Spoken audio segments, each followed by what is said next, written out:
마태복음 18장 1절과 2절을 다 같이 읽겠습니다. 그때에 제자들이 예수께 나와 이르되 천국에서는 누가 크니이까?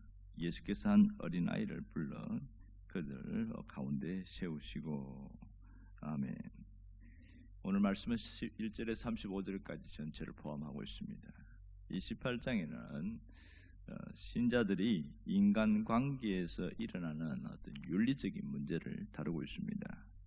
먼저는 천국에서 큰 자가 누구인가, 그것에 대한 또 답변이 예수님의 답변이 있고요. 그리고 또 형제를 실족하게 하지 말라는 얘기가 있고, 혹시 형제가 죄를 범하면 어떻게 처리할 것인가, 그런 문제를 다루고 있고, 그리고 두 사람이 합심하여 기도할 때 어떤 일이 일어나는가 하는 것과 마지막으로 용서의 범위는 어디까지인가 하는 부분을 다루고 있습니다.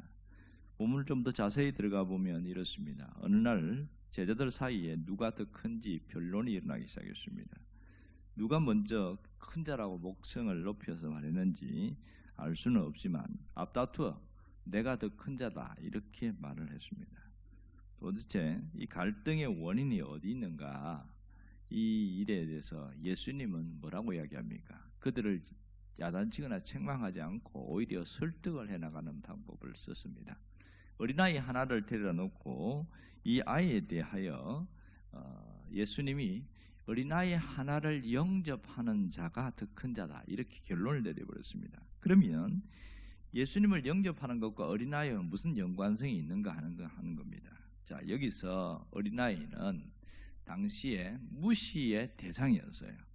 어린아이 하나를 영접하라는 말은 지금 제자들이 반드시 영접해야 될 게 있다 이런 얘기입니다. 그러니까 제자들 속에 어린아이처럼 무시하는 무언가가 있다, 이것이 주님의 의도입니다. 지금 초점은 어린아이가 아니고 이 핵심은 제자들의 분쟁의 원인이 무엇인지를 정확하게 짚어나가시는데, 그것은 제자들 속에 예수님이 없기 때문에 이러한 분쟁과 논쟁이 일어났다 이런 말을 하고 있습니다. 지금 제자들에게는 예수님이 아닌 세상적인 것으로 꽉 들어차 있다는 것을 드러내고 있습니다. 그래서 예수님을 제대로 영접해야 된다. 예수님이 누구신가를 그냥 아는 데 그치는 것이 아니라 예수님을 정말 영접하고 예수님의 제자가 되어야 된다. 진실한 제자, 제대로 영접했다는 것은 신앙 고백적인 삶이 있어야 된다는 것을 말씀하고 있는 겁니다.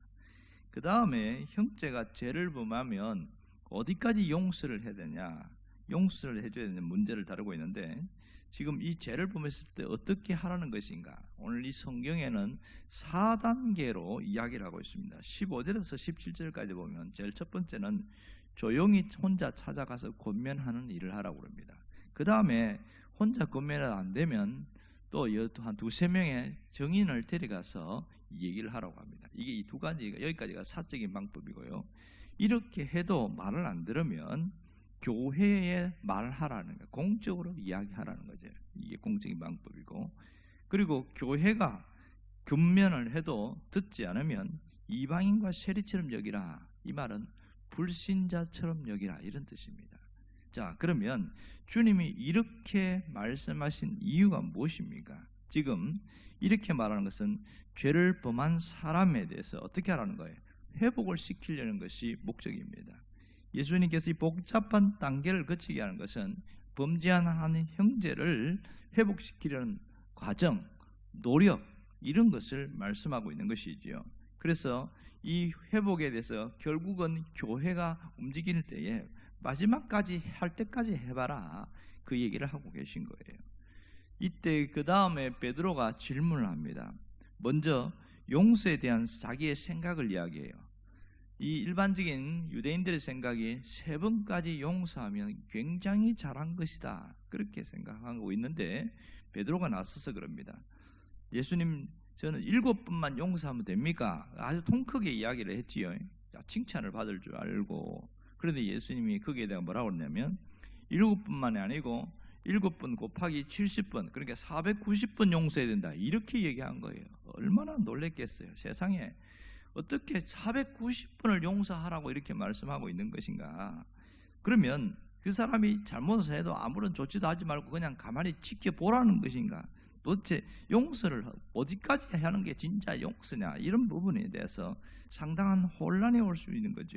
그럼 예수님이 이렇게 이런 번에 7번, 490번이라는 이 단어를 쓴 이유가 뭐냐는 거예요.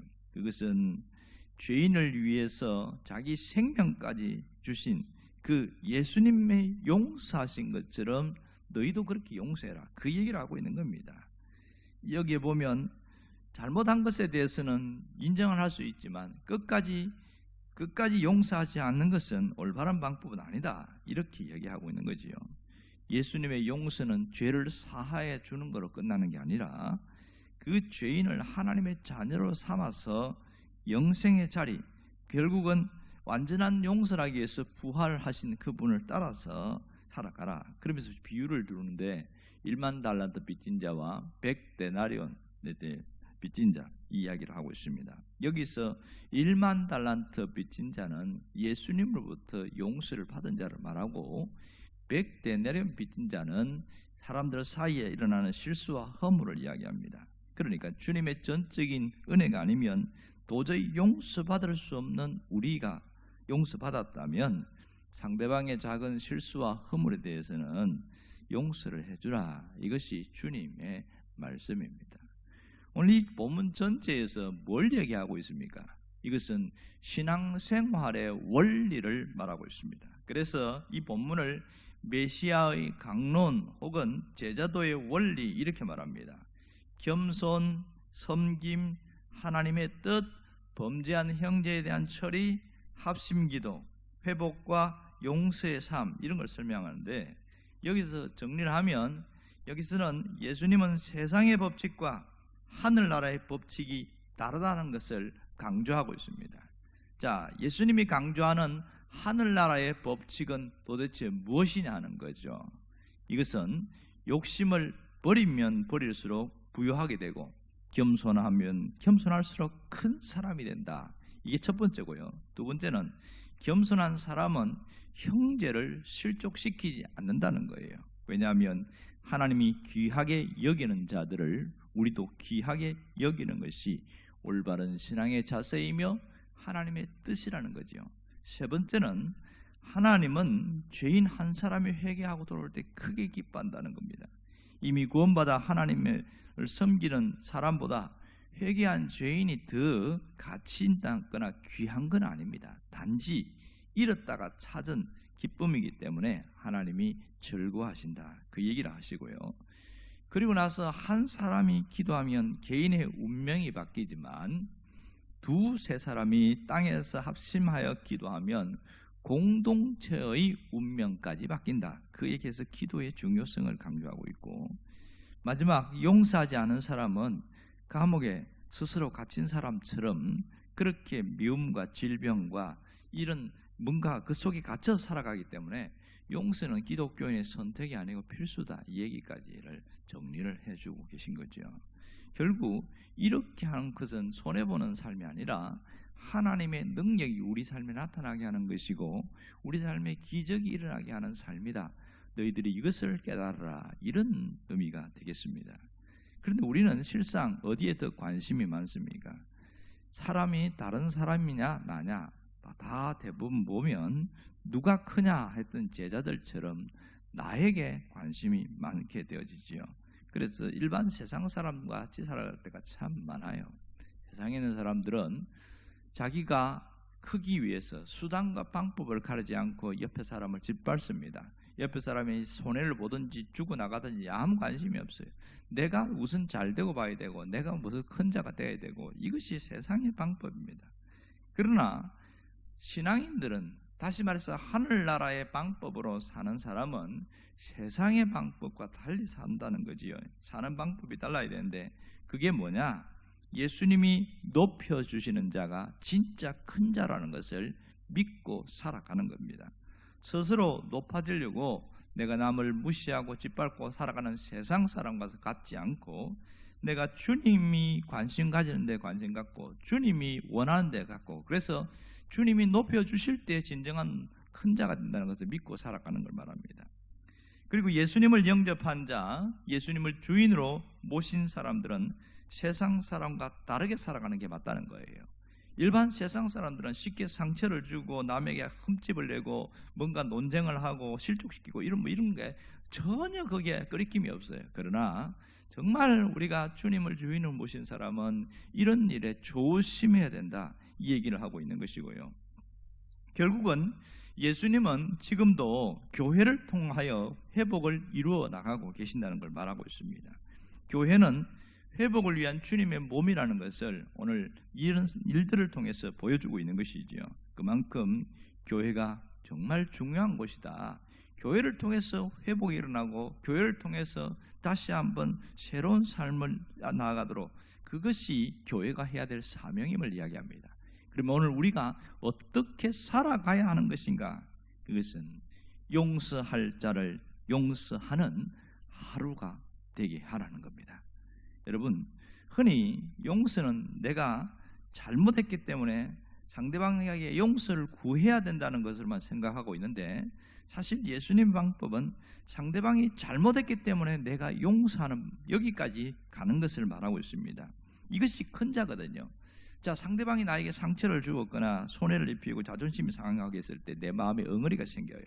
분노가 올라오고 미움의 칼이 이렇게 품게 되어지고 용서할 수 없는 그런 일들이 생기게 되더라는 겁니다. 결국은 이렇게 가는데 상대방이 너무 강한 자예요. 갑이에요. 어린 내가 갑을 상대로서 이길 수가 없어. 그러다 보니까 속에서만 부글부글 끓고, 이러다 보니까 무슨 일이 생기냐면 결국 상처를 준 사람보다 상처받은 내가 더 큰 고통을 당하고 또 질병에 빠뜨려지고 굉장히 어려움을 당할 때가 훨씬 많더라. 이럴 때가 훨씬 많아요. 그래서 예수님이 말씀하신 것은 내가 상처를 받은 내가, 오히려 용서받아야 될 내가 거꾸로 하라는 거예요. 누구를 위해서? 나를 위해서라. 주님의 모든 초점은 나를 위해서입니다. 그래서 그 사람을 찾아가는 것이 아니고 그 미움과 복수하고자 하는 그 마음 때문에 부글부글 끓고자 하는 그것을 먼저 가라앉히라는 거예요. 어떻게 가라앉혀야 되냐? 자기가 용서를 하겠다고 하나님께 먼저 고백부터 하라는 겁니다. 이게 나를 살리는 첫 번째 방법이라는 겁니다. 내가 아무개를 용서하겠다고 고백하라는 거예요. 그 다음은 미움과 완전히 결별을 하려고 그러면, 내 마음속에 일어나는 미움과 결별을 하려면 상대방 축복하고 싶지 않은 그 사람에게 복을 선포하라는 거예요. 그것은 그 사람이 복을 받게 되기를 원하는 마음이 보다는 사실은 내 속에 있는 미움이 떠나가게 하는 하나의 방법이기 때문에 그렇게 말하고 있습니다. 결국은 이렇게 해서 내가 감정적으로 정리가 되어지고 할 때에 나머지는 하나님이 처리해 나가신다, 이런 뜻입니다. 그러나 반대로 내가 끝까지 복수를 하려고 달려들면 하나님은 뒷짐지고 계신다는 것. 이게 신앙인의 방법입니다. 오늘 하나님은 이 중요한 부분의 원리를 우리에게 알려주고 있습니다. 우리가 100% 다 실천할 수는 없지만 그렇게 살아가 보려고 몸부림치는 것, 이것이 신앙인의 삶이라는 것을 잊지 않기를 원합니다. 기도하겠습니다. 주께서 우리와 함께 하심을 감사합니다.